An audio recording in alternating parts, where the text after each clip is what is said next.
ɓe musidɓe tedduɓe heeɗiɓe rendaɓe gurdam bandiraɓe fulɓe taw ko hoynini ɓuɓurale ɓamtare on calminama.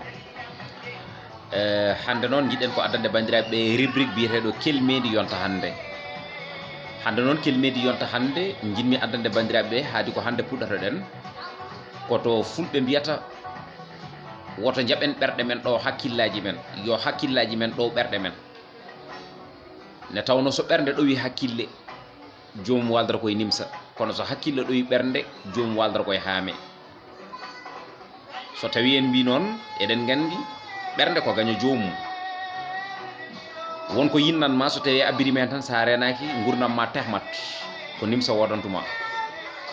Mboɗo sikki noon haame wari kam mi fiyanimo, haame wari kam mi ƴettakimo, haame wari kam mi waɗanimo gueɗe cewɗe ceɓaɗe koynojo goynojo leñol mba rendo ɓuuri mi nimsiti ko piruno momi, mi nimsiti ko mbarduno momi, mi nimsiti ko ƴettirno momi, mi nimsiti ko mbaɗirno momi gueɗe cewɗe ceɓaɗe koynojo goynojo leñol mba rendo. ɗum noon ɓernde ko ma nehe ne netano ɗo wata ɓernde noon ko hakkille tigui rigui, kono hakkille fotani ɗo ɗo ɓernde ne hadirta ni hanna.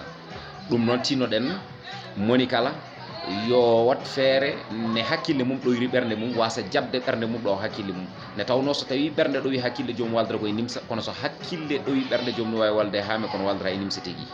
ɗum noon ko Dj Dou gendi hakkille titode leñol fulɓe tigui rigui. ɗum noon woto jejjire wadde partagé, mbaɗon kadi abonné, mbaɗon like, ɗaccon hen commentaire uji moon. Ne tawno koye commentaire uji min gandata aussi waɗɓe abonné ɓe.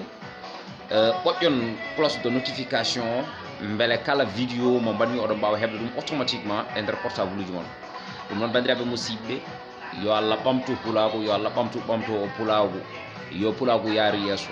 Allah ɗacci leƴƴi goɗɗi ɗi yo Allah ɗaccanen leñol men. ɗum noon beltanama onon kala e kuuɓal.